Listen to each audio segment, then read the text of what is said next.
Good afternoon, everyone. Today is Tuesday, February 9th. It's 1:30 p.m. and this is Senate Education.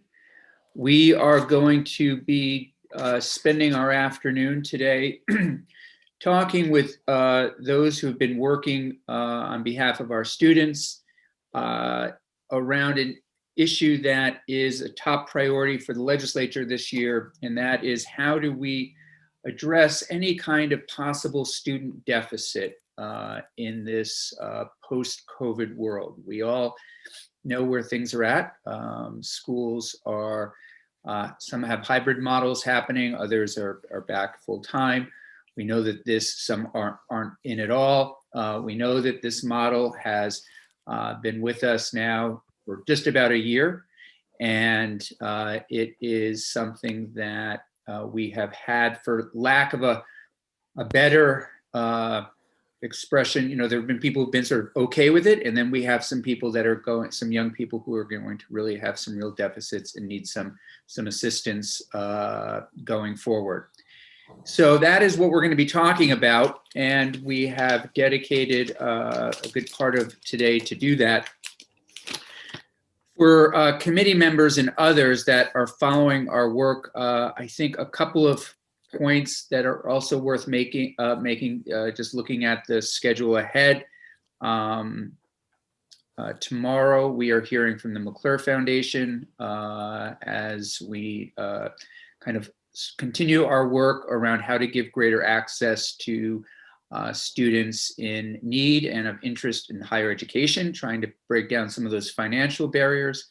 I've been in conversation with Senator Kitchell, was with her over a little bit, talking with her about this over the weekend, and we're going to have additional conversations tomorrow with the money chairs around access to higher education, as well as continue our conversation around literacy.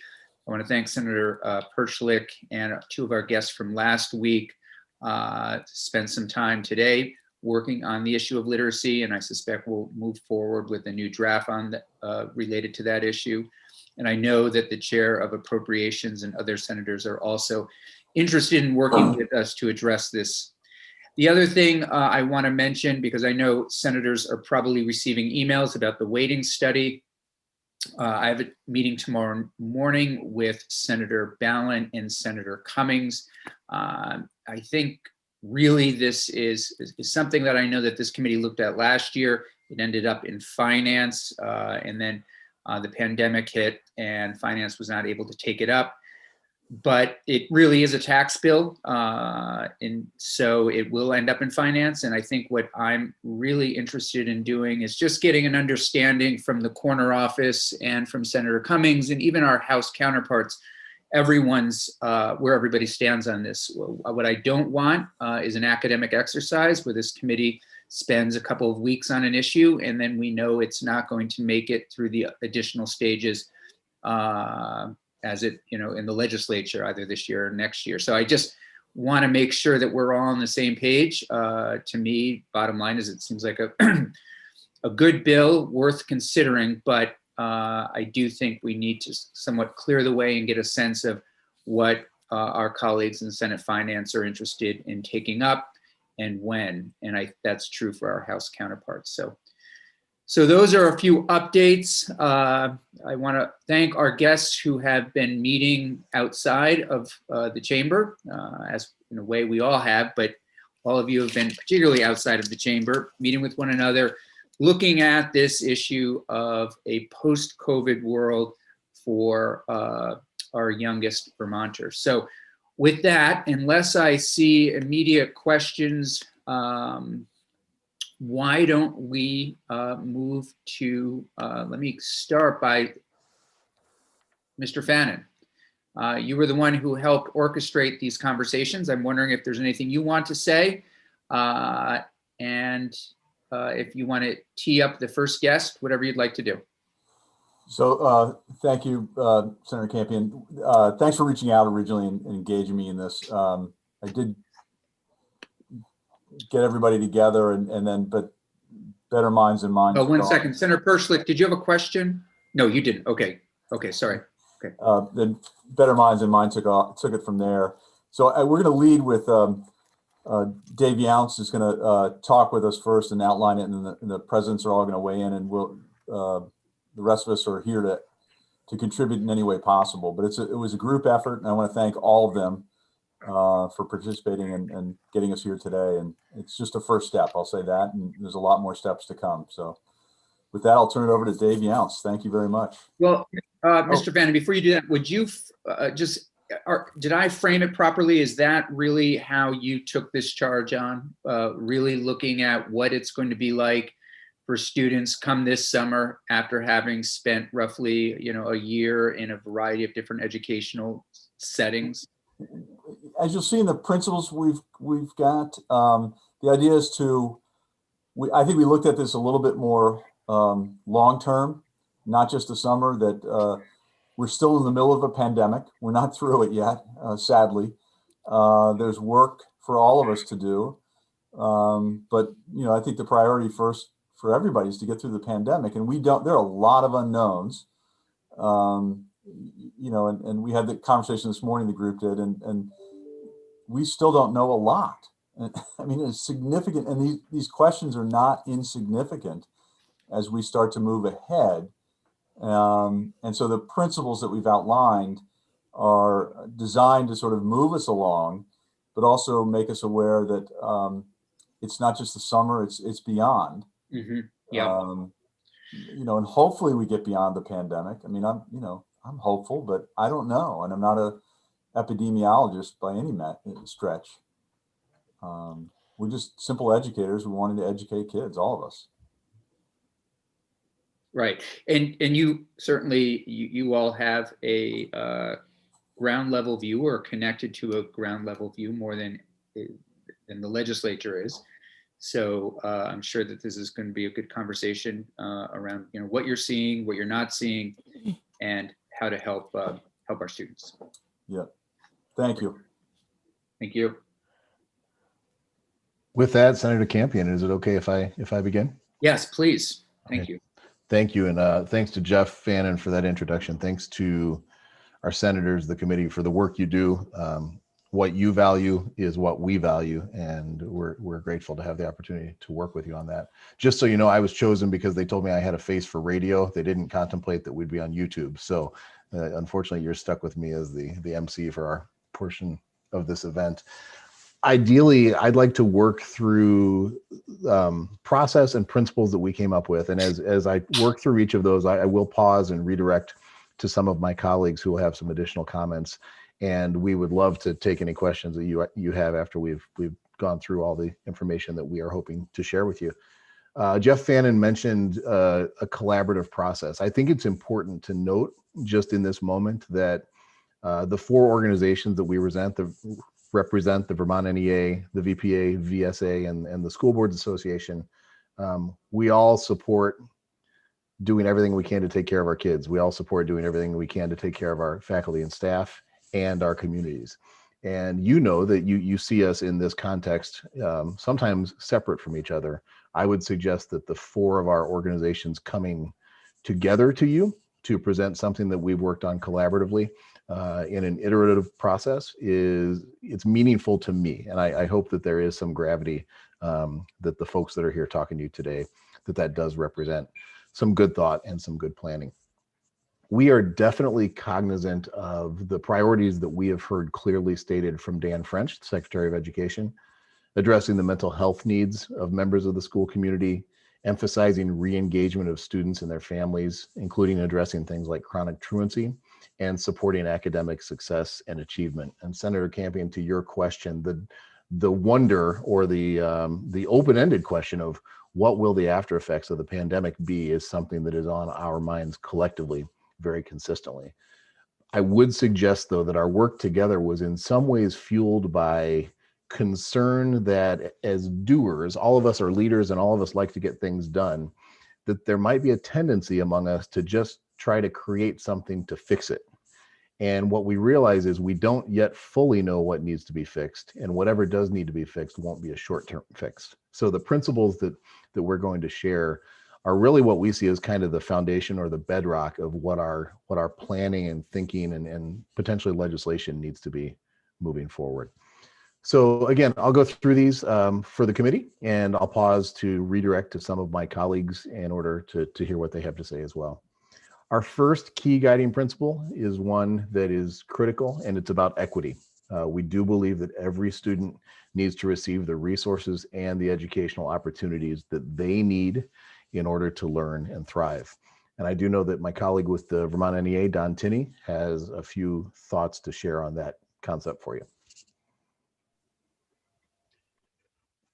Thank you, Dave. Don Tinney, Vermont NEA. I apologize if I have some bandwidth issues here today, but I think we've most often heard around the issue of equity as it relates to internet access and digital devices. But I think it's important that we realize moving forward that equity plays out in a number of areas. For instance, housing is a critical issue for our students. Does each student have a quiet study area, for instance? With our ELL students, the question is often, do they have someone at home in their family who can speak English, who can assist them with their lessons?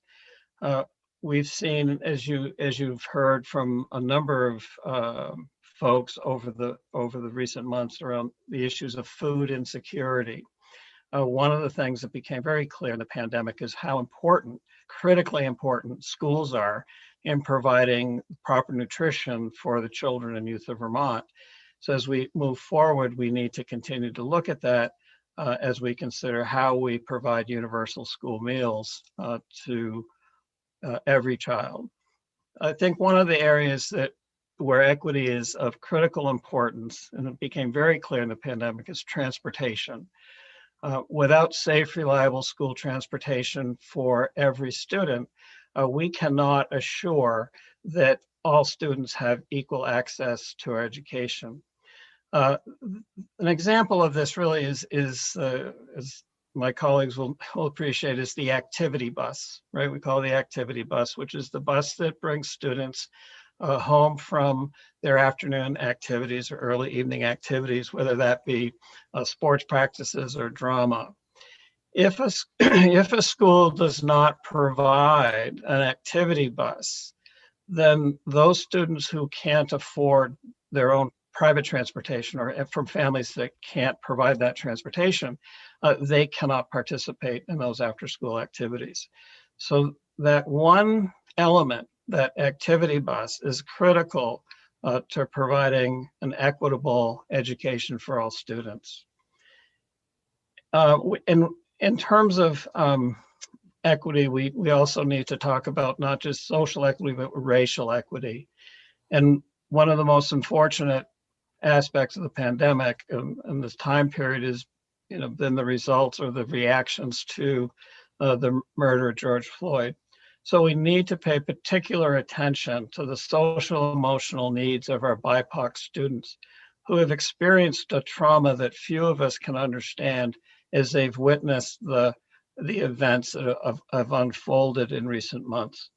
And we need to continue to listen to them, to create safe spaces for them, as well as our educators of color. Thank you. Thank you, Don. The second key principle that we have for your consideration is that the process of recovery is a long-term proposition with a likely duration of a minimum of 3 years. Jay Nichols, my colleague with the VPA, has some feedback and some perspective to share with you on that. Good afternoon, committee. Thank you for having us. So to start with, there are a lot of different studies that are out there. Most conclude that all students will have what many are determined as learning loss in some level or another. We can talk more about that term later, and I worry that people will start thinking about this totally in terms of a deficit mind frame, and we want to be careful about that. We need to remember that compared to most other places, we're in pretty good shape. I want to quickly refer to two studies. The McKinsey study looks at the research as if students had had no new formal learning essentially since March. And that is true for some students. Remember, there are cities that haven't come back to school at all yet, and they've had some online learning, but for some students, they have not had access to that, especially students in poverty. With that metric, they estimate the average student will have lost approximately 7 months of learning loss on average. And for low-income students, on average, that loss would be over 12 months of learning loss. So we're talking over 12 months of learning loss in less than a year. So think about that mathematically for a minute. The Northeastern Evaluation Association research measure of academic progress, which is the research that Secretary French has cited in the General Assembly a couple of times, has looked at test results, actual test results of tens of thousands of students, and has concluded for those students tested that on average, the students in reading have had very little loss, and the students in math have had a 5 to 10% loss in mathematical understanding. The problem with that assessment, though, is they only tested students who were in person in schools. Thus, for the most part, our most vulnerable and our consequently poverty-inflicted students were not in this data. And these are the kids that we have the greatest concerns about on average. The bottom line is that researchers from the Brookings Institute to Brown University and many other researchers are suggesting that recovery, as it relates to K-12 education, will be a 3 to 5 year period. We said a minimum of 3 years. We're Vermont, so we think we can do a great job in 3 years. Thank you. Thank you, Jay. Our third important guiding principle is that existing policy and practice initiatives should contribute to the foundation for supporting recovery. Examples would be Act 173, Act 77, multi-tiered systems of support expectations, and educational support team expectations that are already in regulation. I'd actually like to speak to this. I shared with this committee a few weeks ago that I believed it was important that school districts, teachers, school leaders have the time and the space to work through the recovery process without additional regulation or legislation that lands on top in the form of new initiatives. That's not a request to avoid more work per se. It's just a request to keep our work organized and keep our work focused in the directions that it already has been moving. We do believe that we have good education policy in place that has come through the General Assembly, and we believe it's important to build any recovery efforts on what already exists and the strengths that are a part of those plans that districts are implementing locally and that are also being implemented at the state level. Our fourth guiding principle that we'd like to share is that efforts to strengthen and expand existing policy and practice initiatives should reflect the dynamics that have been revealed by the pandemic. Don Tinney, again, has some feedback to share with you on this concept. Thank you, Dave. And I'll start actually with what I mentioned before in terms of universal school meals and the school being a source of nutrition. It certainly was one of the brighter spots of the pandemic that we were able to provide, and I say we, meaning the entire school communities, including school bus drivers and food service workers, to make sure that every child, every teen in Vermont was well fed since March. Another piece that has been accentuated by the pandemic has been the importance of engagement. We find that students who are engaged are the ones who are being successful. And it sounds obvious, but what we've seen during the pandemic through virtual learning is what happens when students lose that engagement, and it's difficult to bring them back into the fold, so to speak. So we have to really be cognizant of how are we engaging our students? How are we making sure they're getting to school? And what are the activities as they're doing? As they are there, in part because of so many students are spending half their time, of their week, working in the virtual classroom. We've noticed a greater sense of independence, and so we've always talked about independent learning and how important it is to be a self-starter, but we see that our students have learned a whole new approach to their independent learning. And I think I mentioned this the other day in testimony about how important all of those executive functioning skills are. Another sort of policy, if you will, or practice that has become obvious was this fall when most of our students returned in the hybrid model. Because of physical distancing, many schools had about half the number of students in a classroom. So we saw the direct impact of class size. Many of our educators reported how much they got to know their students, how it was so much easier to get to know their students more quickly than they ordinarily would, because they only had about half of them at one time. Now they had them, all of them for the week, but just the interactions when you have a reduced number has been real powerful for them. And it also is, class size has had an impact on student behavior as well. And so one of the things that we need to keep in mind is the impact of class size on academic achievement. Thanks. Thank you, Don. Our next guiding principle is that state policymakers must allow maximum flexibility in local and regional use of monetary resources. Neil Odell has some feedback on this, and I will share some opinions as well. Neil, go ahead. Thank you, Dave, and thank you, Senator Campion and other senators on the committee. All of us here today are looking at the possibility to use the federal funds consistent with the federal guidelines on the use of those funds. But we're also concerned that state interpretations of the allowable uses could run counter to the federal qualifications and could possibly constrain our access to and or use of the funds. And so we just want to highlight here the flexibility is key as we attempt to fund the initiatives or the programs that would support the principles that we're discussing today. I would just add on that particular topic, this speaks to both local and regional decisions. In the region where I am, which is the southwestern Vermont, Rutland and Bennington County area, we have conversations quite a bit about accessing resources regionally, about creating opportunities for students on a regional basis, about using existing policy and levers to make different things happen.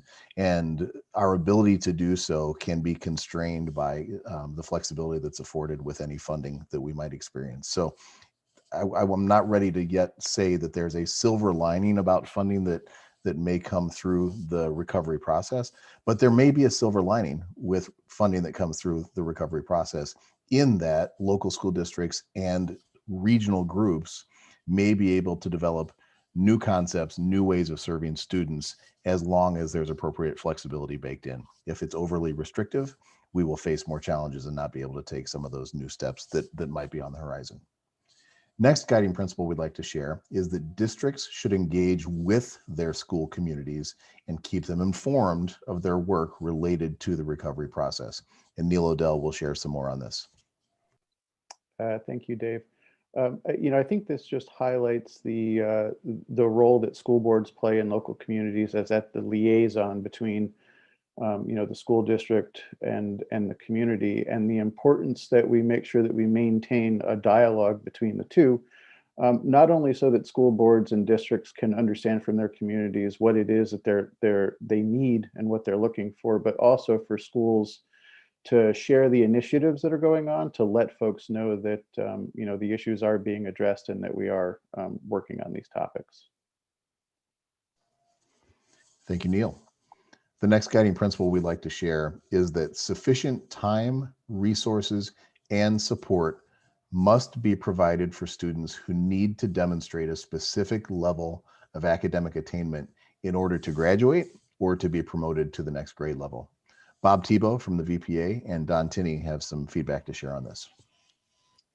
Thanks, Dave, and thank you, committee, for meeting with us. I'm Bob Tebow. I'm the principal down at Leland and Gray Union Middle and High School in Townsend, down in South. And I guess I would like to just mention, as we talk about the learning loss that was highlighted earlier, and thinking about how we're going to address that. One of the complications at the high school level is thinking about for students who have lost access to earning credits or proficiencies in our system. There's been a lot of students who have the term we're now using in the field is ghosted us, and who have really disappeared and disengaged completely, whether it's for economic reasons because they needed to work. And I can tell you that from my school, the 6 to 10 or so kids that I could tell you about are all kids in poverty. Those kids have just not had that access to us. And so, they have fallen further behind from their cohort to be able to get to their diploma. So just thinking about how we deal with that, how we ensure that they have access is going to be really important. And the creativity we're allowed to operate as we figure things out. The grades, thinking back to like the industrial model of schools and how those are all artificial constructs, and how maybe we need to think about this more flexibly. So. Thanks, Bob. And to pick up on what Bob just said, I think it's really important that we be truly student-centered. I think sometimes we bounce around that phrase a lot, to be student-centered. And when it comes to providing sufficient time for our students to move forward and to get the credits, et cetera, that they need, we have to focus on what their needs are and not on what the school system needs, right? So we often hear a lot of conversation about grade level. Are they at grade level?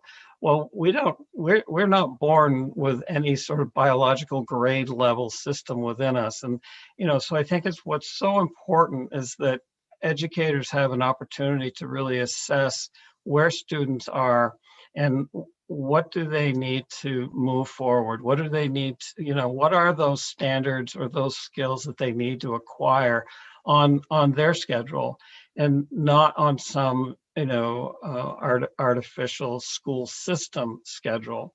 And that's going to take a lot of flexibility, and it may very well, and I would expect it will require one-on-one direct instruction, because it does have to be that personalized sometimes.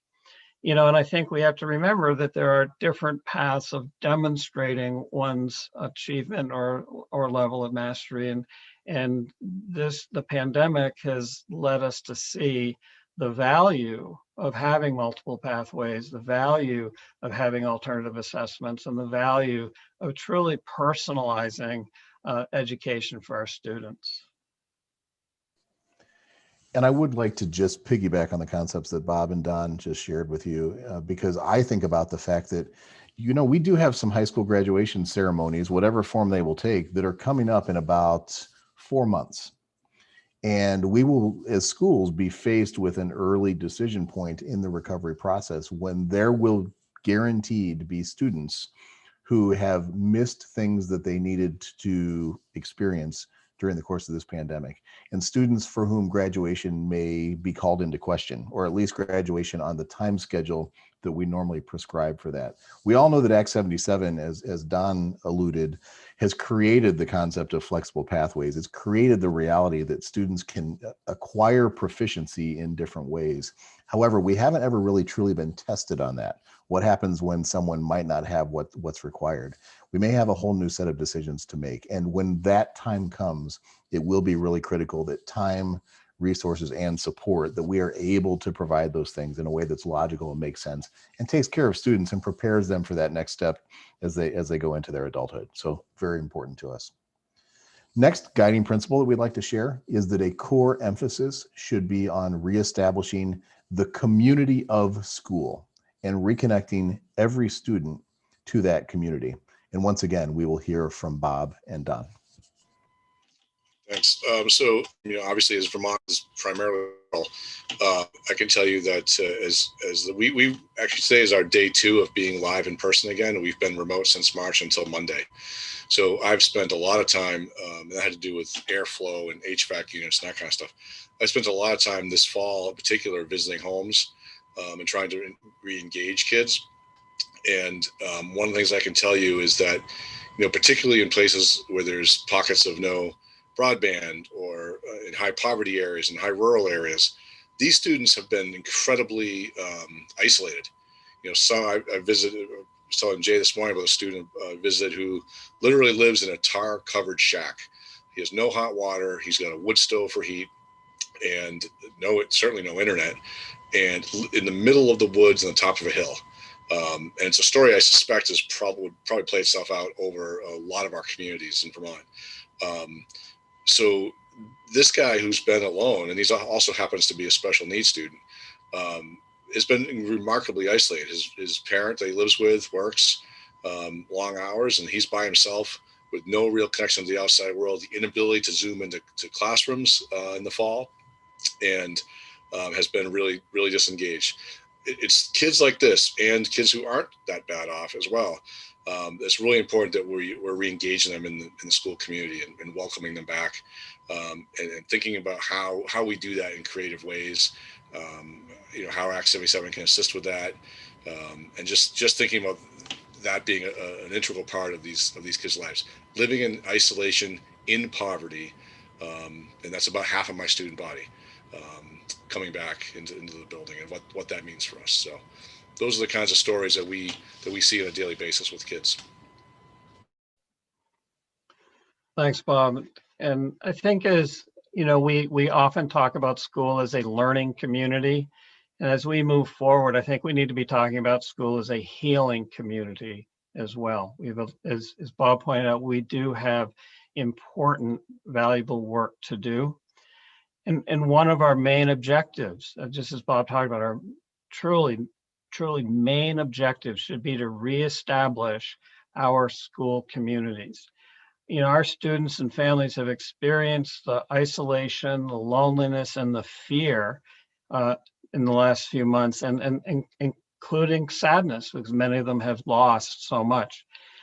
And when we talk about these students that have been marginally engaged or absent, they're from families who may not trust the school system for any number of reasons. We often refer to some families as school phobic.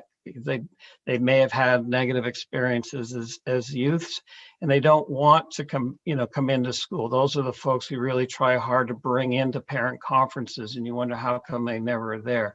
So we have to find the resources to figure out a way to engage those families so that we can bring all students back.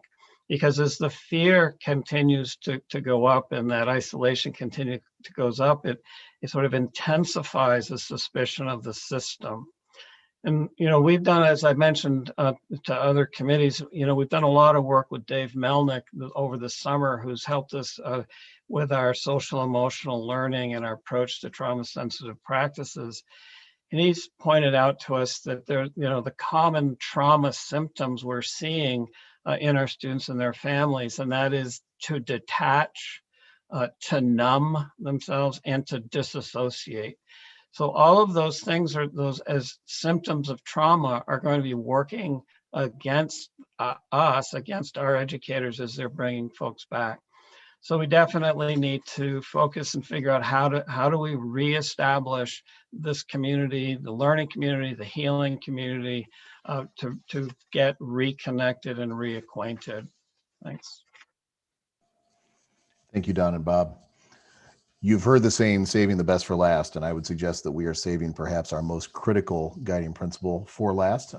These are all important, but this last that we'd like to share with you is of critical importance. And each of our association presidents does have some feedback that they like to weigh in on this particular topic with you. So the last guiding principle we have is school communities cannot be expected to navigate the state's uncoordinated agencies and departments to acquire the essential services that their students need. Utilization of existing and developing partnerships with local, regional, and state agencies should contribute to the foundation for supporting the recovery. In regions lacking sufficient capacity, among those local and regional agencies, the state must guarantee targeted support in the form of financial and human resources. And just for the sake of process, why don't we have Don, Neil, Bob, and myself share feedback on that in that order, if that's okay. Thanks, Dave. And this is a critical piece, and it's one that we talk a lot about, the need for wraparound services or community schools or full service schools. And it's something we need to continue to work toward. I can say from my experience pre-pandemic in the classroom, one of the most frustrating parts of my job was to know that I had a student who was troubled in some way, needed support, needed counseling, doing the work of having, bringing in the school counselor, identifying the need for more services in mental health, and being told, well, there's a waiting list at this counseling service. There's a waiting list here. And we think we can get them to be seen by a therapist in 4 to 6 weeks. And I'm just, as one educator, have had that experience a number of times. We have to do a better job for our students. When they need services, whether it be for physical or mental health care, it absolutely has to be there. And whether it's dental care or other forms of care, we have to figure out a way to bring those services to the student and not let their poverty, not let the lack of access to a physician get in the way.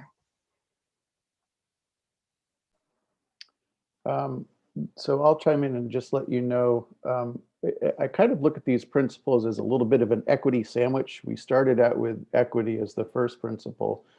And I really think that this last one, there's a huge component of equity associated with this. And maybe just some observations from my own local district. So I serve on the school boards in Norwich, Vermont, and also a member of the interstate school district with Hanover, New Hampshire, the Dresden School District, located in the Upper Valley. And, I have to say, we have actually been back in-person instruction since day one. All of our kids have been in the buildings. That's elementary through high school. And I think a large part of us being able to do that had to do with our location. It had to do with our proximity to Dartmouth Hitchcock Medical Center. It had to do with the fact that several infectious disease docs, epidemiologists, pediatricians, who all work at the hospital also happen to have kids in our school system and were willing to dedicate their time free to our school reopening plan. If we didn't have the benefit of that type of support, I don't think that we would be in the place where we are today, where we haven't, I think we had maybe one day where we shut things down, where kids didn't come in at one of our schools.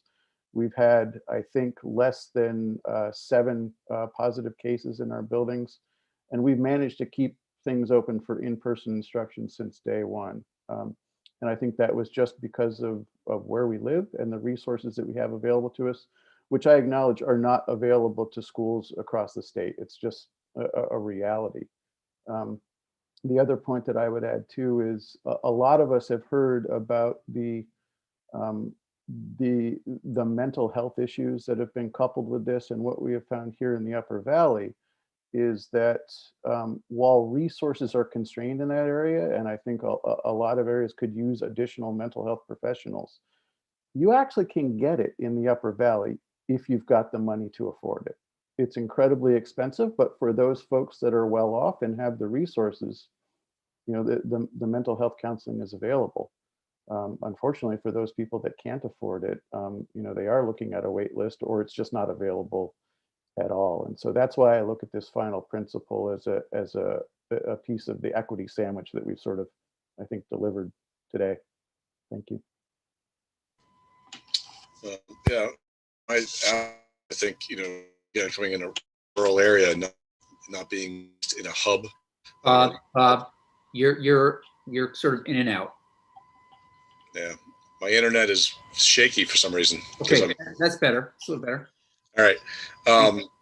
Yeah, so as being in a rural area and not having direct access to a hub area where there is a lot of those services provided, I do think that is a challenge for kids. I think, the emphasis on this principle for me is about ensuring that we aren't the ones leading this charge, that we're working collaboratively with some of these other organizations. Very often, the schools who are affected by DCF, by mental health agencies, to be the lead on things. And, we've been responsible for a lot. In my school, we've done dental stuff. We have counselors who come in and work, billing insurance, and our employees work. We've tried all the creative things, but it's always on us to do that leading. And we need those other agencies to step up and work coordinatively with us to do that. It just can't be us right now. We really need that cooperation. And having lived in Chittenden County and worked in the northwest part of the state and now in the southeast part of the state, I will agree that there is a great amount of inequity from place to place. And I know the Northeast Kingdom is another area. I don't live there, but I know that's another area that's had a lot of challenges around the mental health side of things. And we just need the state to step in and provide what supports we need in those areas.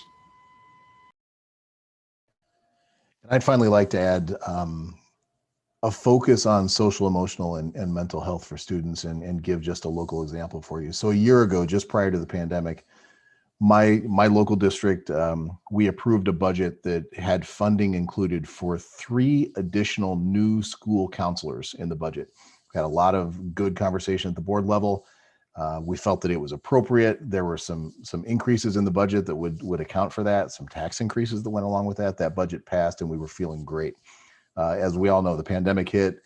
All school districts began to look at their dollars in different ways. We decided not to hire those counselor positions for this particular school year because we wanted to hold on to the funds in order to protect taxpayer dollars and see where we would come out of the pandemic.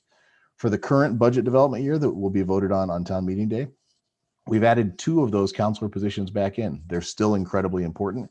And we know that there are needs that our students have always had that will be exacerbated by the pandemic.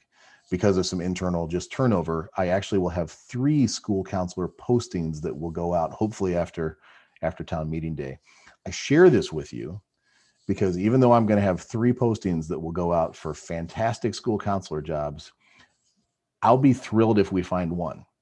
And that's not to be judgmental about the types of candidates that are out there. It's just to say that in the region where I work in Rutland County, the candidates are not out there.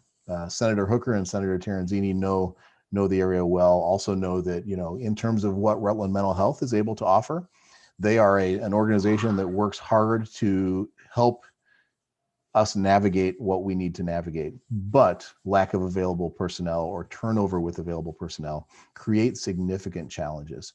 It's my belief that whatever the recovery process and duration looks like, the first chunk of time needs to be spent focusing on that reconnection piece, that social, emotional connection and mental health piece. I go back to my days as an elementary school principal and reflect on the fact that a good elementary school teacher spends about the first 6 weeks just building routines, just getting to know kids. It's not about math facts and drilling on reading, right? It's about building the community of school. And that's where we're going to need to start with the recovery. But to do that, the people will need to be in the right places. So when you hear Neil Odell's examples about how his region was able to navigate accessing resources, but then when you hear about an area like in southwestern Vermont where we just don't have the available personnel in the spots where we need them, that's where it will be critical that the state play a role in making sure that financial and human resources are allocated so that there is an equitable approach overall to how we start this process of recovery. At this point, I'd like to thank the committee for hearing us, and of course, we would love to respond to any questions you may have for us, either collectively or individually. Back to you, Senator Campion, and thank you. Thank all of many thanks to all of you for taking the time to put this together. I know it's was asked of you in addition to your regular duties and responsibilities, so I very much appreciate it. And I'm grateful that we do also have a quorum of the Health and Welfare Committee here, since they're in the chair, Senator Lyons. There's so much overlap. If I may, I just would like to, all of this is incredibly helpful, and I think we all probably have many questions. Is there a, I'd love to get to a point where we could go to Senate appropriations and say, this is what's needed. I mean, what I would love to have a bit of a plan, if you will. This is summer's coming, and there are going to be successful summers and probably unsuccessful summers. And I'm not sure, in my mind, I can imagine what a successful summer might look like for a student that hasn't been in school, might need to regain that sense of community, as well as some academics, some general support. And then I have in my mind what an unsuccessful summer might look like. So I'm wondering if out of this, you may have come up with some ideas, some concrete ideas and funding needs.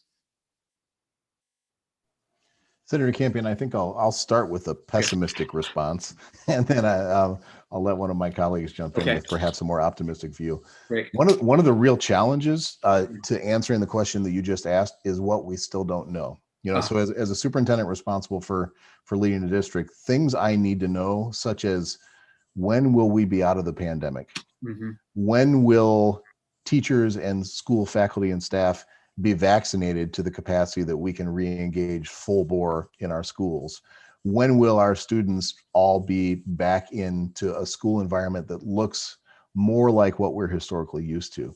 The challenge that I see is with those three variables, which are huge variables, that are time sensitive and have obviously their own fiscal impacts, it is really difficult to project out therefore we will need this, because we don't yet know what the finish line is. But that's not to make an excuse that we shouldn't be thinking about or planning for that. So I'm hoping that one of my colleagues would like to jump in with Sure. If I could just add, and you know, I'm not sure what the chair of appropriations would say, but we know that we have about $128 million going toward education, one-time funds. We know this isn't business as usual in terms of the situation out there. There must be some ideas, even in the most pessimistic scenario, of if this were to continue as is, remote learning, you know, students, again, from what I've heard from people, there are students that you haven't even seen possibly in months. There has to be some kind of concrete idea around how to re-engage people. There must be. I hope that we could get there. I hope that we could get there. Bob? So yeah, I'm just imagining, so at my level, again, a small rural school, yeah, I'm going to approach this in a lot of different ways. But one of the things, as far as re-engaging some of those kids who've ghosted us, I'm imagining a team of people, a couple of teachers, a social worker with some clinical skills, you know, a traveling roadshow, if you will, to go out to these homes and get these kids and get them back in the schooling environment. And once they arrive in the schooling environment, that might look very different. It might not be a traditional setup for kids. It might be more of like a adult learning kind of a thing, but within our building. You know, they might be doing it part-time and working. And I mean, it might be a whole different element. I'm talking high school, obviously, at this point. Yeah. But yeah, I'm thinking of like a staff that I don't have right now, a team of people, and multiply that by every high school in the state. And that's a starting place. And of course, South Burlington and CVU are going to need a lot more people than I am to do that work. I don't know, but I think that's a starting place for me. And I'm not the expert on the elementary, so I'll leave that to someone who can speak more to that. But I mean, for me, like that's a lot of money. That's a lot of staff. And again, I don't know that I have the capacity to even find those people here in my corner of the state either. I echo Dave's concern from earlier. Don, what do you see as a successful summer for students? Well, I think much of it depends on where we are with community spread in terms of what we can do. So I'll preface that. I think that it would be successful if we brought back students into play-based activity, if we want to call it summer camp. I think it's really, really important that no child experiences an academic program as punitive, that, you know, you must get up to grade level before you go back after Labor Day. So and what I'm hearing from our members is the need for our students to experience joy, and that's across all grade levels. They've been experiencing stress and anxiety, and they need simply to be kids again, as we often say. So finding, you know, developing a play-based, activity-based summer program. We know that we have many have been in place for years. And, you know, how do we expand those? Do we have the time to create them? I don't know. And it should not necessarily be sort of a remedial education program. And I think that's the sort of thing we definitely want to avoid. And it could be more of a career-oriented or vocational and skills-based program for the older students. I know our tech centers run phenomenal summer programs usually, and I think we could, you know, that may work. So I think the summer, and again, it's difficult to know where the virus is going to be, but I think it's that back to what we've talked about in terms of building community, having fun, you know, being being together is an important part. From a bit more academic, I think I come back to this often, and that is the importance of the one-on-one instruction or small groups, not always one-on-one, but there's nothing that replaces working with a student shoulder to shoulder, whether it's reading, math, science, whatever the academic area is. And in many ways, the student understands that that educator is there just for that one person. He's, my teacher's here for me. And I think that goes a really long ways in establishing a relationship. And as Bob said, those sorts of things are expensive because you're talking about, personnel costs, you're talking about transporting students there. But I think it's exciting to think what it could be, and really, hoping that the virus cooperates with us so we can do some of those things.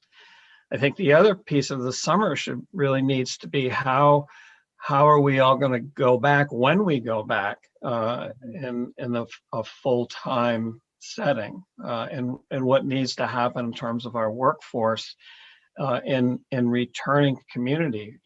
We often talk, rightfully so, about the stress and anxiety our students have felt. Our educators have felt much of that same stress and anxiety, and how we talk often about self-care. Well, what does that really mean, and what resources do they need? And the time that our educators need to talk with one another to process what they've experienced. We know that we make meaning through storytelling. Our students and our educators are going to have the opportunity to tell their pandemic stories as a way to make meaning from it, and as a way to move forward. Yeah, thank you. Actually, if I could just add on to that, Senator, I think, one of the things that when I was referring to my thing earlier is about really thinking about the fall, is Don talks about the staffing of and how people are dealing with this. Like, I will tell you that my staff's been working their tails off for a very long period of time. They're burnt out. They're stressed. They're anxious. All this, there's talk about retirement funds and other things. The vaccination talk that's out there. I mean, there's a lot of stressors on these lives. I think that we're going to be able to get a bunch of teachers to come in and work in the summer as well. I think is something to think about. I don't know that we're going to get a lot of folks. They're going to need that time to really decompress after the last year and a half. So I just want to point that out there as well. Yeah, good point. Other comments, questions? Yes, Neil. Yeah, I'll just piggyback on what the others said in reference. So you had made the comment as to, what does a successful summer look like, or what does a non-successful summer look like? And I think I guess I would be cautious about what it is we're trying to achieve, what we're promising folks would happen, right, versus the reality of what we're actually going to be able to accomplish, knowing that this is really a long-term effort. And I would be hesitant, to send the signal either, explicitly or implicitly, that we're going to solve a lot of these issues over this summer, because I don't think that's real. And I want to make sure that we set expectations appropriately here. Yeah, no, that's a good point. It's long-term, and yeah, Senator Hooker. Well, Mr. Yountz has a comment, so why don't you go first? I just have questions about some of your principles. Sure. I just wanted to share, Senator Campion, to the question of what could a successful summer look like. I'd like to go back to my comments earlier about mental health supports and the human resources to navigate that. I couldn't specify the mechanics, but if I had a dream scenario, what it would look like would be that mental health specialists in the form of counselors, therapists, et cetera, deployed throughout the state with the appropriate funding to be assigned to work with school districts almost as a triage type of team or a counseling provision type of team to help school districts and principals get a sense on where are students really currently, get a sense on where the students with the most challenges on the social emotional level are, work with those families during the summer to just try to build that foundation back up to prepare again for a hopeful normal return in the fall. And that's the kind of concrete idea I think, and I don't want to speak for the whole committee, but policymakers need and appreciate, putting together some kind of team, even if this summer, again, I think if we were to, I think parents, I think people in general want to see some kind of some kind of plan, some kind of action. I mean, it's trying to put some kinds of supports there, even if it is, and I'm not saying minimizing this, but it is those socializations. What kinds of things can we put together to start to rebuild in a way? Senator Hooker and then Senator Terenzini. Thank you. And so we keep talking about the human resources that are necessary. And we've heard from Mr. Tibble and from Mr. Younts that, we don't necessarily have all the people in the workforce that we'll need, whether it's counselors or teachers. Mr. Tinney, you keep talking about the number of, student teacher ratios and how important it is to have those smaller groups. And where are we going to get these teachers, especially if there's a lot of talk about retiring and, the mass retirements and stuff.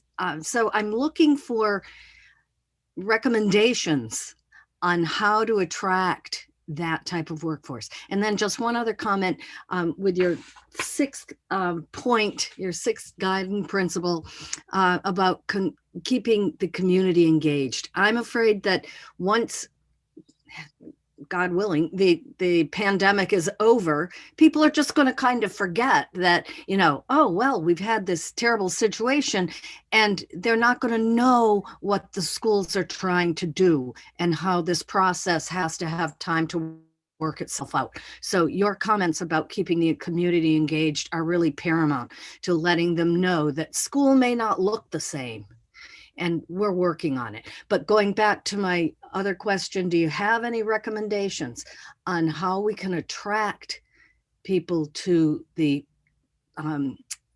positions that we need them in? Good question. Well, I believe superintendents are ultimately responsible for hiring, so I will defer to Mr. Younts, but I do think we really need to look at our working conditions. We do need to remember that we were facing some shortages in specific areas, science, math, special education, international languages. So I do think that problem is real. And as Bob pointed out, the recent news of pensions is probably will lead to more early retirements, unfortunately. So that is an issue that definitely must be addressed. I think Vermont remains a very attractive place to work. We have a great reputation nationally for our schools. We're always ranked in the top 5 in terms of academic achievement. And the question is as a state, is it attractive to bring new educators into the state? But it's something that we really should address. I think another area that's very important to address, I know Burlington Education Association has started to address this explicitly, is how do we recruit and retain educators of color? And how do we make our communities more appealing to our educators of color so they'll want to come here and want to stay here? But I readily admit it is very much a challenge. And how do we get creative and making it easier for folks to make the transition? It's a tough job, but I think that people will, as we see with a lot of folks who are going into the sciences and nursing and medicine, as a result of this, perhaps we'll see younger folks deciding education is a great career choice as a result of this. Senator Terenzini.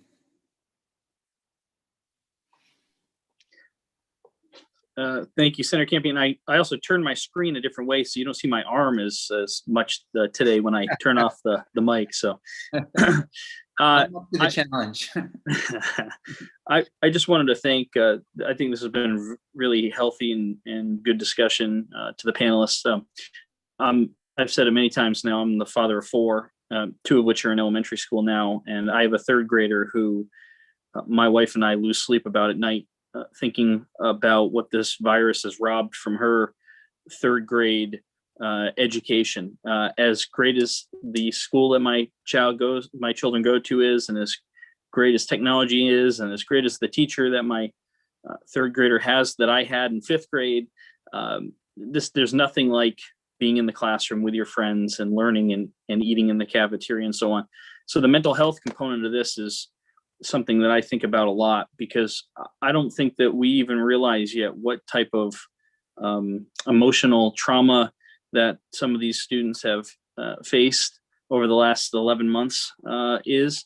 I know that we've had sleepless nights here with my kids who have heard something on the news or radio about the virus or about someone locally that we know contracting the virus, and are they gonna make it, or are they gonna pass away? And so there's so much, there's just so much fear and anxiety and so much distraction for an 8-year-old right now that I just worry about, their future. So I'm glad that we're talking about mental health, because it's so important for these kids to be able to express their feelings and talk about it with experts. I can listen all day to my 3rd grader as her dad, but I don't have the specific skills to be the counselor and that person that they need to talk about or talk with. So thanks again for talking about the mental health aspect.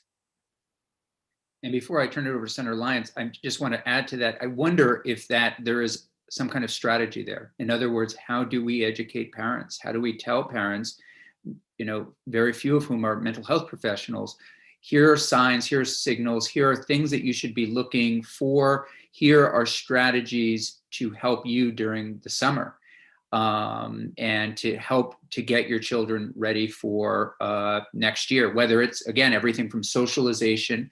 I don't quite agree with Mr. Tinney. I do believe that there are going to be deficits that I think can and should be looked at and addressed. I think we have to measure things. If we're going to manage things, we have to measure things academically. But there might be a role here for all of us to be talking, if things stay as is. This means parents could have and use tools. Are there resources that we as a state should be putting together that some parents can access online, that others can have dropped off, around some of these kinds of things? Senator Lyons. Thank you. Thank you all. This is a lot of information. You've done a lot of good thinking. So I'll let you know from our perspective in our committee. This morning, I spent some time again talking with the Commissioner of Mental Health about this issue. And I know that the governor's task force is working on this. So mental health folks, AOE and others.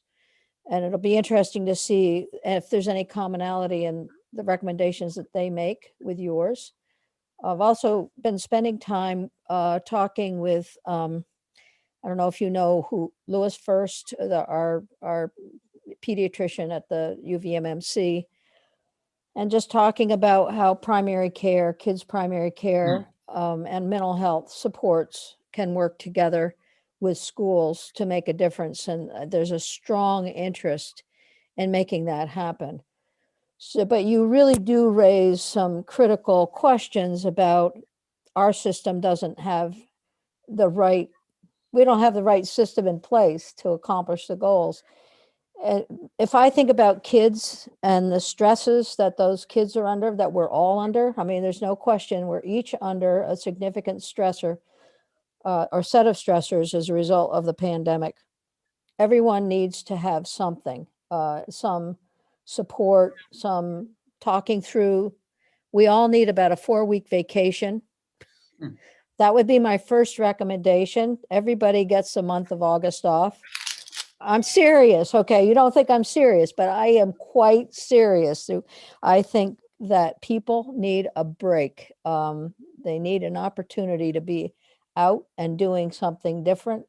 And then start school after Labor Day. I'm sorry, these are silly things to say, but in some ways it might be thinking about something different. And I as you're talking about doing something different in schools, I think, wow, start the school off with meditation, start the school day off with yoga, have teachers be a part of a new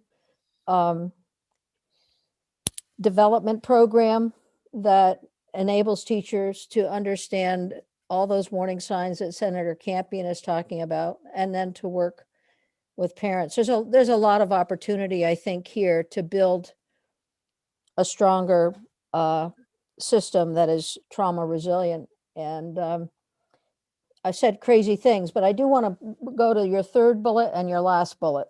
So your third bullet says to build on existing policy and practice initiatives. That's the foundation. But then in the last bullet, you talk about that you can't be expected to coordinate. And I agree, our state programs are sometimes quite unfathomable. Yet having mental health support, having new support services built into schools, I get a little bit frustrated when we have to reach out to our DAs and our SSAs to do everything. I think a lot of what happens at school is so remarkable, and the teachers at schools are so excellent at building kids. So don't completely give up on yourselves. That's all I'm saying. And obviously we do. Senator Hooker knows we talk about this all the time. The workforce is a mess, just not there. And we keep working on that. So any help you can give. My last comment is, it probably won't ever be my last comment, but we have a lot of great retired teachers. Yeah. And look at that resource. Hello. And then they would love to get engaged, once they're all vaccinated, and they're probably vaccinated before the rest of us.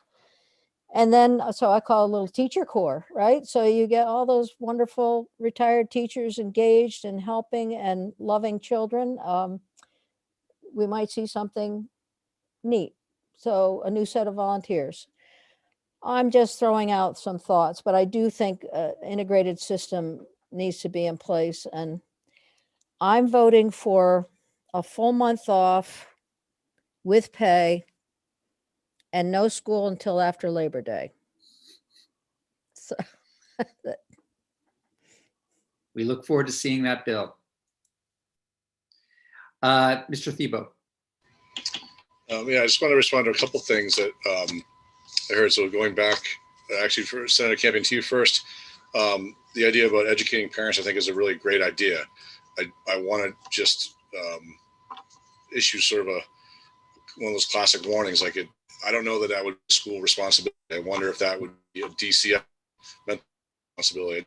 About extra things put on the plate at the time, but the idea of it, I just maybe ought to come from somebody else. And going back to Senator Hooker, your question was some of the specifics around staffing, and one of the things I was going to mention is the streamlining of licensing. I had to hire a science teacher mid-year who had a license in New Hampshire, and still I had to go through a whole process around provisional licensures because she once held a license in Vermont, but it had expired. So even though he had a valid license in New Hampshire, the reciprocity wouldn't work. There's a lot of challenges to that were that could be, I think, streamlined to help us get people back into those classrooms. And so through the licensing side of things. And then the second thing, just to jump off of what Senator Lyons left us with, I think that there's a bill out there somewhere, and I want to have Jay speak to it a little bit about how to get retired teachers and retired administrators to be able to be back into the workforce in a way that doesn't penalize them from their income standpoint. I don't know if Jay, if you can add to that a little bit.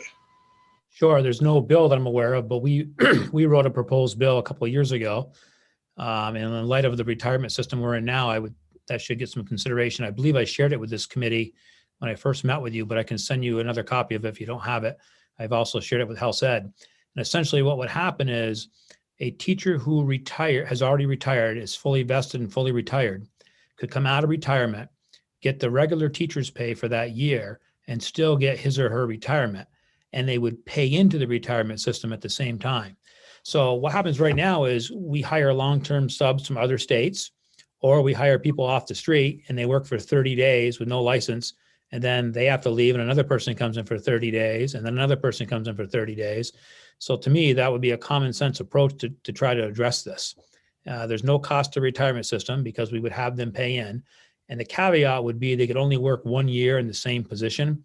So I couldn't just retire and make a career out of being a retired teacher working in my old school, I'd have to go to different schools where the need really was there, and the AOE would help determine that need.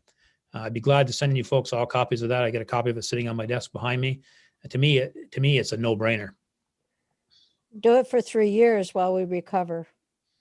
You know, you made the point about the teachers that are out there that are so talented.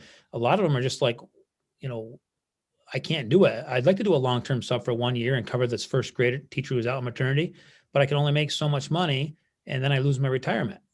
So if we could mitigate that concern, there's a lot of options that are out there. And what's really ironic is we have retired principals and teachers come all the time, especially principals. I have them in my classes all the time when I'm teaching principals about the Vermont context. Half my class is new principals. The other half are people that came from Massachusetts, New Hampshire, and New York that are working on a second retirement.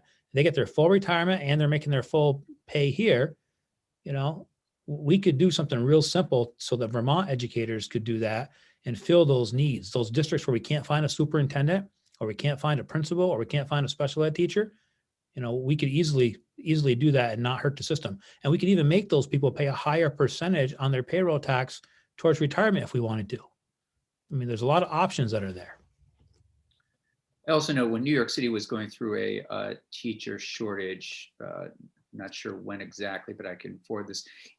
You know, they opened up who could be in the classroom. You know, you did have retired this, retired that, you know, people who not only had professions as academics, but scientists, doctors, attorneys, and brought in a lot of different people who always wanted to teach, who always really wanted to do this kind of thing.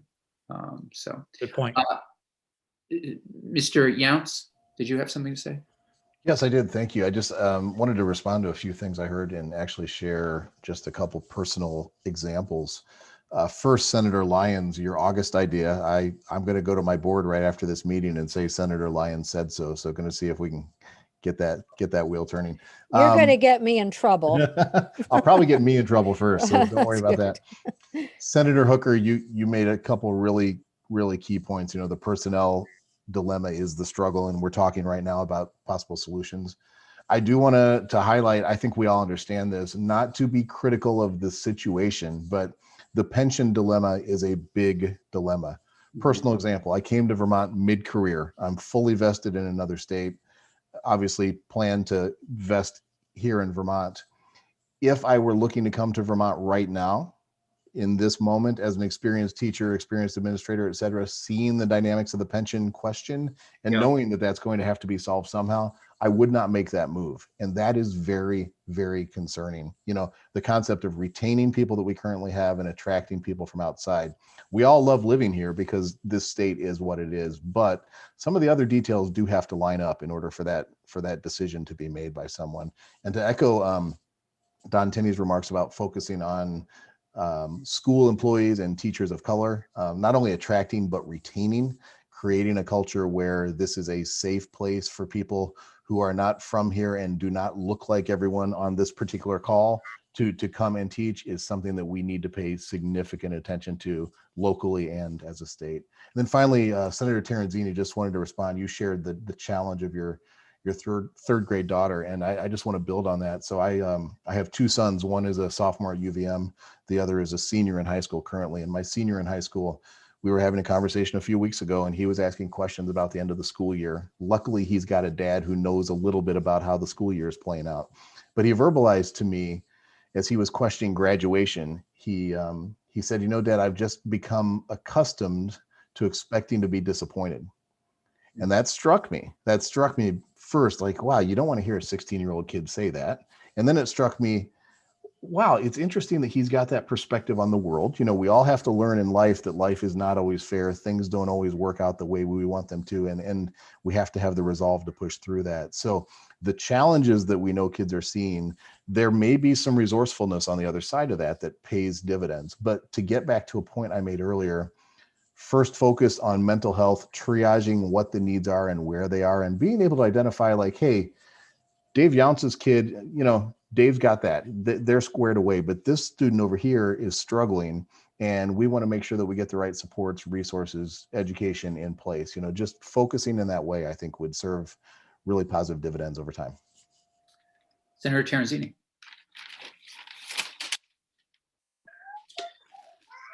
I currently have a screaming baby center champion, so I hope you can hear me. But Absolutely. to Bob, is it T-Bolt?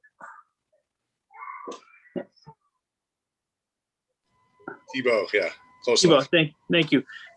I'm sure this is a bigger discussion for another day, but to what Bob said about trying to get a teacher from New Hampshire here and the licensure and all that to me seems like almost common sense that we would want to find a better streamlined process. Yeah. I think if you're certified as a teacher or a nurse in another state, it should be a pretty easy transition to come to Vermont with your certifications rather than having to jump through a bunch of hoops. So just my thoughts. I'm sure it's something we can talk about another day when we have more time, but I appreciate you saying or bringing that up. Yeah, I think it's a great point as well. I mean, some kind of compact. I think Senator Lyons, you may have been involved with the nursing compact that I think you got Yep, through finance a few years ago. We're working on that in committee. We passed it last year now. COVID kept it back, so we're Yeah. passing it again this year. But I was going to ask if we have anything like a Right. teacher compact. So as state. former chair of the Vermont Standards Board for Professional Educators, I do know there is an interstate agreement, and it is, depending upon the state, it is easier from who is in that interstate agreement. Where we didn't, I don't think they call it reciprocity anymore, but that's what it is. And I don't know the situation Bob was describing in terms of New Hampshire, but there are a few hurdles for some folks. But I think the route to take would be to ask somebody from the Standards Board to come in and address those issues. Because I think one of the things that we have to be careful of, it's really important to bring folks in. It's really important to fill these positions, but it's also really important that we maintain our professional standards. And that's what's appealing, I think, of retired educators, because we know they know what they're doing. And so we have to just be cautious. There's and really to look at how do we prepare educators, particularly for those in mid-career. And since I have the floor, I just wanted to compliment Senator Lyons on her insights and her brilliance about talking about yoga and wellness. We really have a lot of evidence that shows in schools where they implement yoga and other forms of wellness activities, behavior issues decline and academic achievement increases. So once again, Senator Lyons has presented probably one of the best ideas of the day here on the Education Committee of the Senate. Thank you. As I should note, in case the press is listening, is usually the case. In fact, I don't know if anybody else wants to compliment the good senator, or if we should just do it periodically, or if we should. Senator Lyons, do you have a preference? It depends on what you just want to see as the front page of the Burlington Free Press above the fold. I don't usually see the front page of anything. So thank you, Senator. And thank you, Don Tinney. Senator Perchlik, please. Yes, thank you, Chair, and thanks for all this great thinking that you guys have all done. One thing that I've heard would help, and I'd like your opinions, the witnesses' opinions or any other senators' opinions, is some kind of loan forgiveness for teachers, either specific teachers that we'd be looking for, or counselors, or whatever staff or expertise we need in the schools. If we were to say, we will forgive your student loans if you come and work in either specific districts or just come work in Vermont. How helpful do you think that would be? And also just would like to say that I like Jay's bill there about allowing retired teachers to do a year. I think that's a great idea. I could address that, Senator. I think the loan forgiveness will be extraordinarily important. I think it would be a way to attract new educators to the state if they knew that they were to come in, devote 5 years or whatever it happens to be. It also is a way not just bring people in from outside, but to retain our Vermont students who have gone through the state college or UVM system. And we know our young educators are really struggling with their student loans, and it's getting in the way of them staying in the profession. It also is a way to stimulate the economy. If you get rid of those student loans, now I have an option of buying a first home, buying a new car, whatever happens to be. So I would really encourage pursuing that as a real plan. Is there any loan forgiveness right now for educators in the state? Nothing at any level. Okay. Senator Hooker, please. I have a bill, actually, a loan forgiveness bill that hasn't been introduced yet, but it's in the process. That certainly could act as a vehicle for this. I also have one for doctors and nurses, but these are things that I know that some of us have been thinking about, and hopefully will go on. I do have another comment with regard to attracting people of color. We've talked a lot about this in the past few years here in Vermont. And I know that a couple of communities have put out what they call a declaration of inclusion. And the hope was that that declaration of inclusion would be something that would be adopted by every community. And I'm just wondering if the school boards and your associations would see a role for you getting involved in asking select boards and governing bodies in your towns to consider this type of resolution. I think it would go a long way towards making Vermont an accepting place and an open place and a place where people would feel safe. So just something to think about. I know that Pittsford and Brandon have already adopted it, and we were hoping that Rutland County other towns in Rutland County would do it. And I'm thinking that it could be something that could go around the state. The gentlemen who started it have approached the Equity Caucus, and they thought it was a great idea. Can the schools get involved? I mean, these are hearts of the community. And for the school boards to go and ask their governing bodies to consider this, I think would make an impact. Thanks.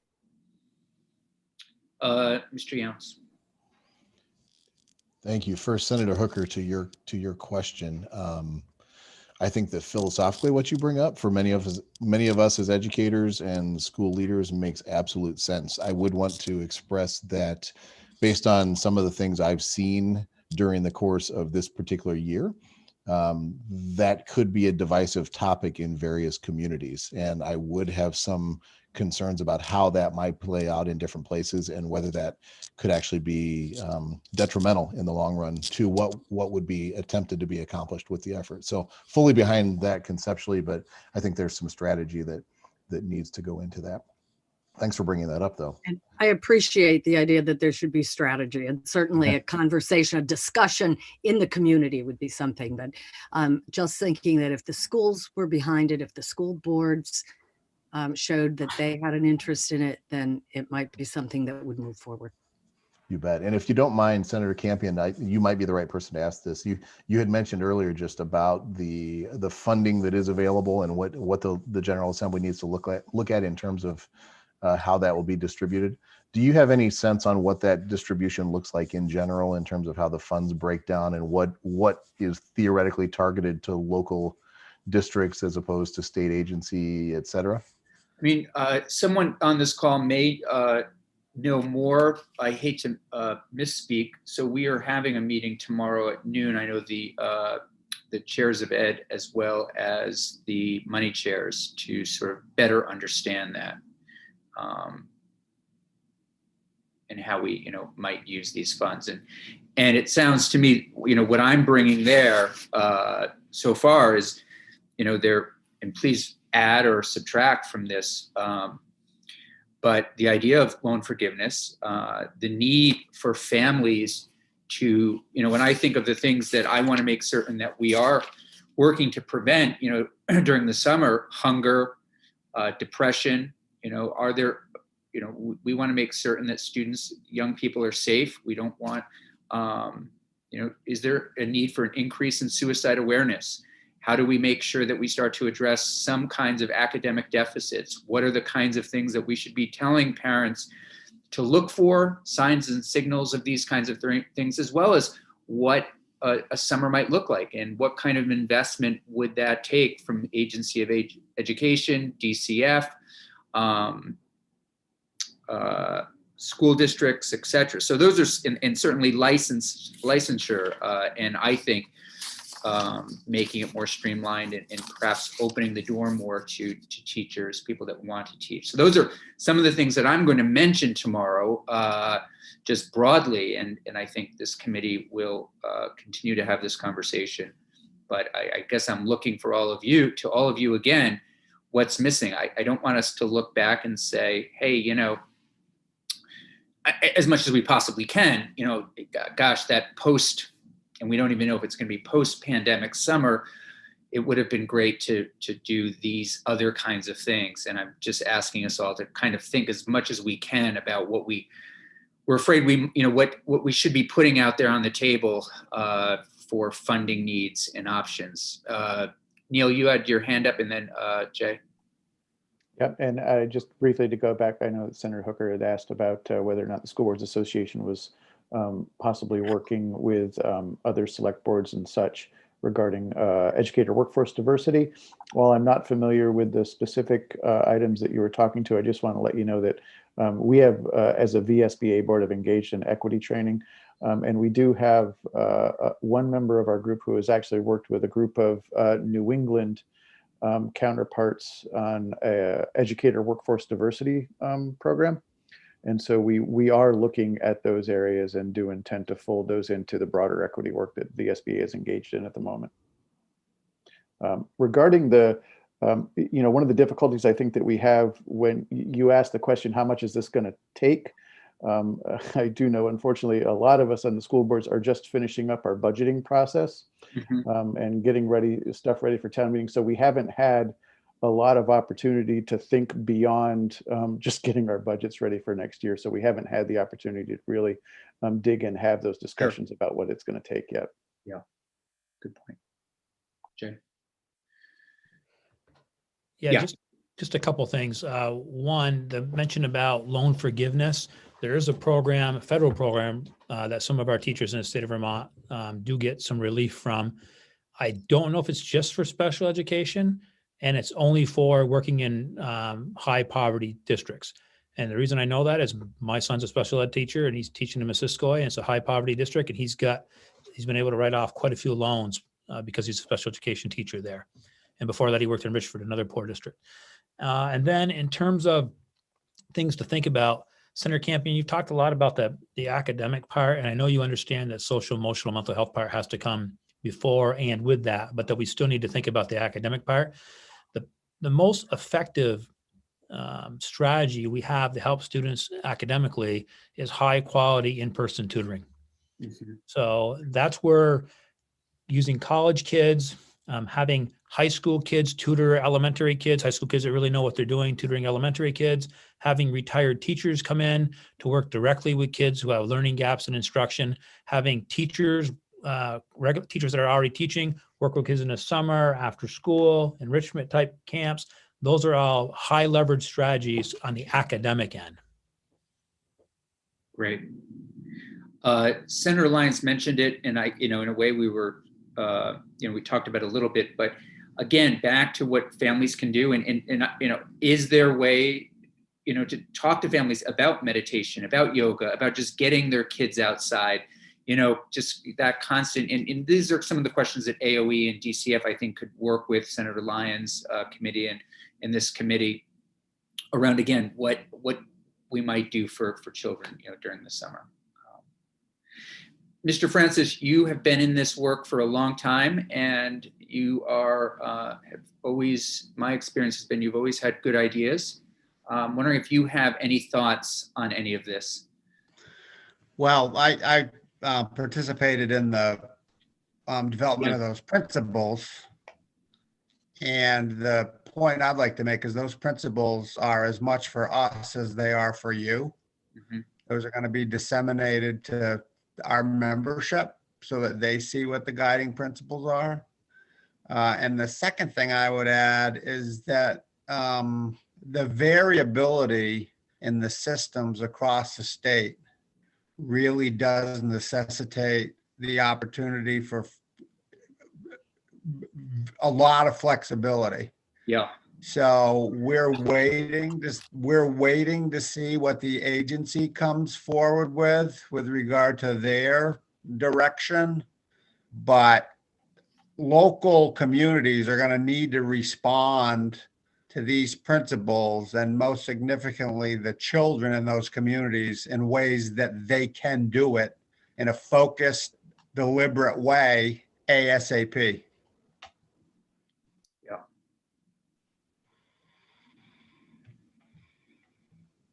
Terrific. Any other questions or comments? I mean, from this committee, I feel, and from this conversation, enough to share with our colleagues, and we will have the agency in as well to hear, some of their ideas and see how, there's going to hopefully be a coming together. Have you, Mr. Fannin, been in contact with the agency? Have you been working? Have you been communicating with the agency? So many of us here had, since the start of the pandemic, really, every Friday meet with the Secretary of Education. Great. So that's been ongoing. Some of us on this group as well, a smaller number, worked on the reopening guidance document and have periodically gathered thereafter. So it is ongoing work, but I do know that, sort of the recovery, I'll call it that, Yeah, is work that has just started at the agency. Yeah. And we are part of that, but I think we need to all dig into it a bit more. I mean, today's conversation has been great. And it's just that, an initial conversation. And I think certainly a lot of the resources from DC are going through, we believe, through the agency. And I'm looking at Jeff Francis, you mentioned that the other day on one of our calls. So I think that, we understand the realities of that federal money, that, maybe we've got to collaborate a bit more with the agency rather than always looking to the ed fund maybe. And so there are ways to do this and do this well. But, a lot of the questions that Dave Younce mentioned, we just don't know a lot of what we need to know, which is really, it's a sad fact, but it is a reality. And, yeah. And we can't escape it. But we do know there are resources, as you've mentioned, 128 million, I think, that we should maximize the good use of. Yeah. So to your very good point, and everyone has said it all through this conversation, there is a lot that we don't know. How will we find out those answers? I mean, when will we realize this? Is there a process that we're missing as we're looking to summer and next academic school year? Or is this more sort of an evolutionary process that, but you know what I'm getting at? I mean, there is information, but are we missing an opportunity around kind of assessing or taking a pause? And how do we start to understand some of these things? I mean, we don't want to wait for the bigger problems. It sort of goes back to what I was saying earlier. How can we educate parents of signs and symptoms of some mental health issues? What are some of the things that we need to be doing to better understand what we're dealing with? Well, I think one of the things, so for example, Don and I met last week with Mike Smith. Uh-huh. And we have heard through the Friday group and other people that in the Northeast Kingdom, there's a shortage of sort of the mental health system is in a state of crisis. Yeah. How are we going to address kids who have mental health crisis in the Northeast Kingdom if the system that's providing the service is itself in crisis? Mm-hmm. So, it's sort of the oxygen mask thing on the airplane. First, I've got to put mine on. We've got to put in place the system that will be able to help those kids in the Northeast Kingdom or in other parts of the state. It sounds like, in Neil's neighborhood, maybe they've got a bit more robust system in place. That's great. We got to try to figure out why that's doing well there and copycat it up in the Northeast Kingdom. Just go up North 91. It sounds simple, but it's not, I know. Yeah. So it But sounds like we we gotta do make sure have, the systems are in place. yeah. So it sounds like we do have information. Like, for example, the fact that the Northeast, we know that the Northeast Kingdom is in a mental health crisis. So we have that information. Now we need to come up with something. I don't know that personally. I've heard of it. Okay. Okay. Senator Lyons, I bet will know something on this. Right. I think that's probably related to the designated agency that's there and the difficulty that they've had. But look, this is an issue across the state in terms of not having sufficient mental health counselors, not having substance use disorder counselors, social workers at different levels. It's really, it is a significant crisis.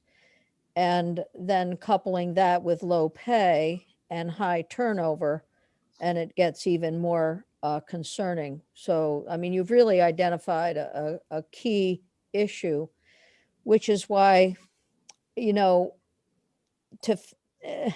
fixing what we're in the middle of and helping kids get out of their social isolation and their sort of the place that they're in might take more than trying to fix the workforce, the mental health of the designated agency workforce problem. I think that some creativity is going to have to take place, because you're absolutely right. There just are insufficient people, and then we see a crisis that we're in the middle of this huge crisis. Mr. Tinney. I just wanted to echo the need for the personnel, which is definitely there. But one of the questions that we always have, as folks, classroom educators, is where to start, right? I mean, we just have the entire landscape. And one of the things that we know is a real issue we addressed a little bit this afternoon are those students, as Bob said, those who have ghosted the school, those who are missing. And I'm not, I don't have any official agreement on this, but I do think we ought to perhaps can decide that is our number one issue, that, that's where we begin, because in solving that particular problem, it addresses many of the other areas of concern. So because it deals with the social emotional issues, it does deal with the equity issues, and then also the academic issues. And if we take a regional approach to that, and we can, start with the planning and say, okay, what is it that we do need to answer your question? What do we need to bring these folks back into the community in a very real way? And I think one of the questions that I have here is, okay, so where do we start? Because you can't do it all at one time, right? And that just may be the priority that we focus on. And that will take all of us, right? From school board superintendents, principals, and educators. And by that, Mr. Cheney, you're talking about the students that if we were to go to every school principal or superintendent or teacher, who are the students that we know? We all know the ones that we've kind of lost, isn't the right term, but you know what I mean? We're not in connection with this point. Right. I mean, and historically, we simply refer to the truancy list, right? And we say, okay, so and these are students who are not engaged, they're not engaged virtually, they're not coming to school. And, we need to figure out, how can we bring them back? And what, I mean, to begin is Bob eloquently explained the story of one of his students. Where do you start? And that may be through human services, not necessarily the school, but it really forces us into the team building that it's going to require, and being in a sort of a mobile unit and going out there into the community, up those dirt roads, finding those students and what do they need, and then what is their re-entry in the community going to be like? I think that's a great challenge, and that also is something we haven't done before in any large scale way. But it also is a way to address those issues of engagement. It also forces us to really look at, okay, let's get serious about what it means for social emotional well-being. What does it mean to really care for someone? And I think that we need to begin somewhere. I think those are the kids who perhaps is the phrase, I don't know if the proper phrases are in crisis. And whether or not we're free of the virus in the summer, I think it's something we can begin thinking, we need to start doing. Yeah. But I don't have the answers for that, but I do know we need to come together for the sake of those students. Yeah, absolutely. Mr. Odell. As we go through this discussion, I think one of the things that's obvious to everyone, but maybe it's just worth saying, is I don't know to what extent you've got the ability to influence this, but get the vaccination out there, right? I mean, if we could get our population vaccinated, if we can get to some level of herd immunity, then a lot of the things that we're talking about here can actually happen. We can have kids get together, we can have them play together, communities can start to get together, schools can get together. We don't have to worry about the physical and the social distancing, like that interaction, that person-to-person contact. And so, any opportunity that we've got to get the vaccine and to get it out to our population as quickly as possible might be the one thing that we can really focus on. Yeah, good point. Good reminder. Thank you, everybody. Again, I realize this was on top of everything else that everyone is doing. And it's the start of a conversation, and we'll have the Agency of Education in also, and we'll know more after talking with money chairs tomorrow to get a sense of how they, dollars available if we want to give some specific. I think what they're thinking is there's a way to give specific instruction through these dollars legislatively. And so what that might look like.